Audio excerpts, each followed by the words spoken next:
Bien-aimés dans le Seigneur, que Dieu vous bénisse abondamment. Avant que nous puissions aborder notre sujet, j'aimerais que nous puissions d'abord prier. Recommander ce moment entre les mains de Dieu. Nous prions au nom puissant de Jésus. Abba Papa, Dieu de gloire, Dieu tout-puissant.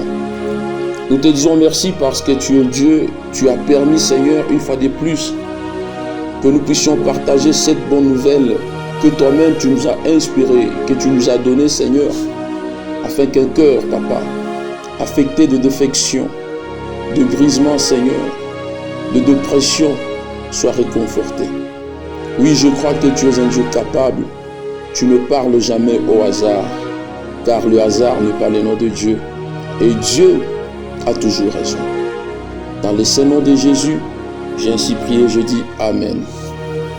Nous sommes dans les livres de Psaume, chapitre 3, le verset 1er et toute sa suite.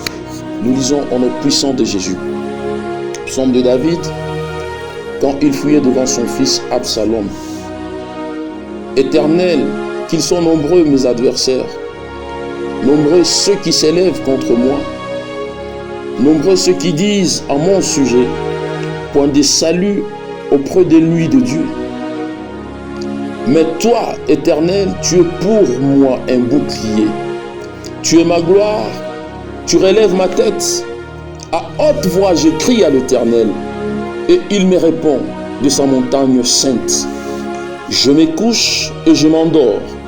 Je me réveille car l'Éternel me soutient. Je ne crains pas le myriade de gens qui de toutes parts se sont mis contre moi. Lève-toi, Éternel, sauve-moi, mon Dieu, car tu frappes à la joue tous mes ennemis. Tu brises les dents de mes champs. À l'Éternel est le salut, que ta bénédiction soit sur ton peuple. La Bible déclare au verset 1er, Psaume de David, quand il fouillait, voulait-je dire, devant son fils Absalom. En fait, il y a une guerre qui s'est levée dans la vie de David, non parce que il a voulu bénéficier de cette guerre, moins encore parce qu'il a commis des forfaits, mais cette guerre émanait de son propre fils biologique. Absalom était le fils de David. Il est né de la famille de David. Imaginez-vous, un fils qui est né de son père, qui s'élève pour chercher à le détrôner de sa royauté. La question que je peux me poser personnellement, quel est le mal qu'a commis David de bénéficier de ces fils-là, comme tout père responsable cherchant à élargir sa famille? Absalom a été le bénéfice de David de par sa volonté de chercher quand même à élargir sa famille. Mais en retour, le bénéfice que pouvait lui procurer son fils était de lui faire la guerre. Ce qui est vraiment étonnant, mais qui est vrai certainement. Laisse-moi te dire, il y a deux gens, il y a deux choses que nous mettons à notre profit, mais ces choses-là en retour nous procurent que la guerre. Et quand la guerre s'amène, bien que nous pouvons nous en sortir victorieux, mais deux fois en retour, il y a deux traces qui naissent, qui prennent possession de foi dans notre zone d'influence. Absalom, le fils de David, son fils propre, le troisième fils de David, qui s'est levé contre ces derniers, c'est étonnant. Et David va plus loin jusqu'à dire que mes ennemis sont nombreux.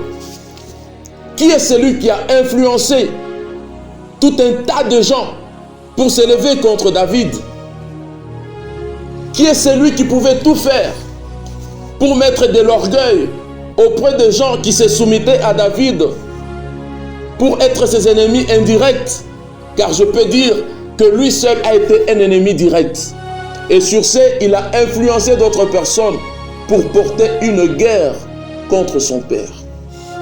David qui était renommé, David qui était connu, David qui était un homme fort, David qui dépassait les limites, qui régnait au nom de l'Éternel, David qui a eu à renverser Goliath.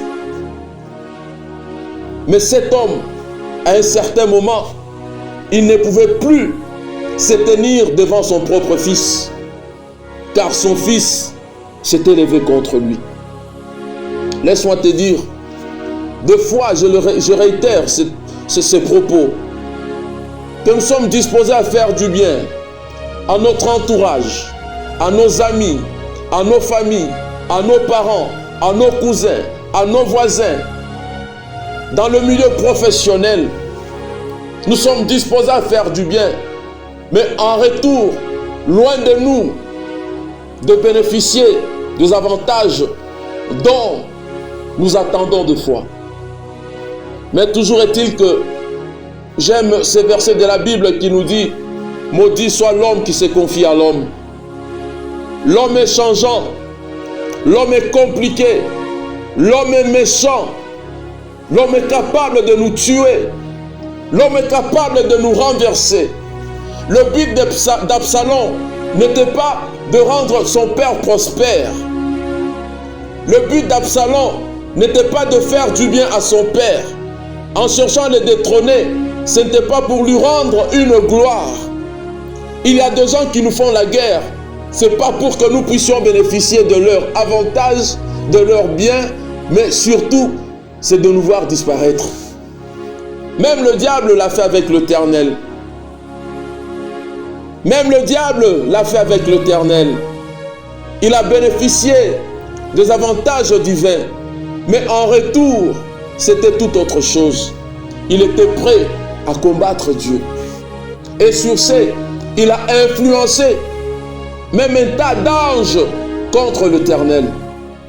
De même, Absalom, je lui attribue également cette image. Il a influencé un tas de gens contre Dieu. Écoute, il y a certaines guerres qui nous parviennent, mais il y a toujours un bouton déclencheur.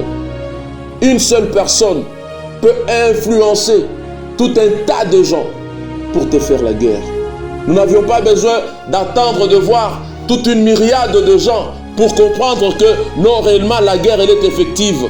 Quand nous constatons que la guerre s'élève contre une seule personne, sachons directement que cette seule personne est capable d'influencer même d'autres afin que nous puissions disparaître. J'aimerais dire à quelqu'un, ils sont nombreux à s'élever contre toi, mais il y a un seul bouton déclencheur. Tu peux le détecter, tu comprendras cela. Que Dieu vous bénisse abondamment. Absalom, qui est fils de David, qui est né à Hébron, mais lui seul, je réitère, il a influencé un tas de gens. En retour, David m'a plu certainement. Il m'a plu certainement. Il m'a fait du bien cet homme. Il n'a pas désisté. Bien qu'il pouvait fuir. Il pouvait fuir devant Absalom, mais ne pouvait que se confier à Dieu. Écoute, une fuite n'est pas une formule de déception. Une fuite ne définit pas ta défaite. Même l'Éternel pouvait dire à Joseph de prendre Jésus-Christ, le petit-fils, et de se retrouver en Égypte. Alléluia. Même une fuite, c'est aussi une stratégie de guerre, physique ou spirituelle. Se retirer de certaines circonstances n'est pas une forme de défaite, mais de foi, c'est une force qu'on est en train de bénéficier de la part de l'Éternel. Des fois, nous ne sommes pas appelés à affronter directement nos ennemis. Il est mieux de se mettre à l'écart, se confier à celui qui est le Tout-Puissant, qui est capable de combattre pour nous, qui est capable de détruire, qui est capable de renverser, qui est capable de relever nos têtes. ce n'est que l'Éternel Dieu des armées. Ô bien-aimé dans le Seigneur, il est bien de comprendre que seul Dieu est capable de tout, sauf de rien. Qu'il est capable de faire de toi un homme. Et seul Dieu a toujours raison de nous dire, venez à moi, vous tous qui êtes chargés, fatigués, et je vous donnerai du repos. Alléluia. Que Dieu bénisse abondamment. Nous continuons notre bonne nouvelle. Nombreux disaient contre un seul qui était David. Mais David n'était pas aussi seul, parce qu'il détenait aussi une équipe. Mais en perte de vitesse, j'ai compris qu'il y a deux gens qui sont toujours donneurs de leçons, qui sont toujours capables, qui sont les leaders. Alléluia.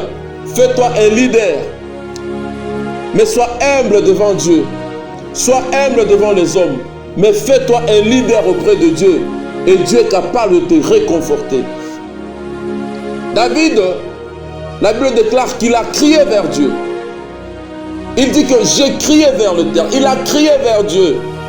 Crier, c'était en termes de prière. La seule question que je peux encore te poser, quand la situation est compliquée, quand les choses sont mal tracées, quand les choses manquent d'issue, quelle est ton attitude? La prière est notre arme par excellence. La prière nous ouvre les portes. La prière est une solution à tes problèmes. La prière est capable de tout sauf de rien. La prière, elle est de Dieu. La prière, elle est de Dieu. La prière, elle est de Dieu. Mais la réponse, elle est également de Dieu. Alléluia. Nous continuons, nous disons, David a adoré Dieu. Là, c'est au verset 4, écoutez ce que nous dit la Bible.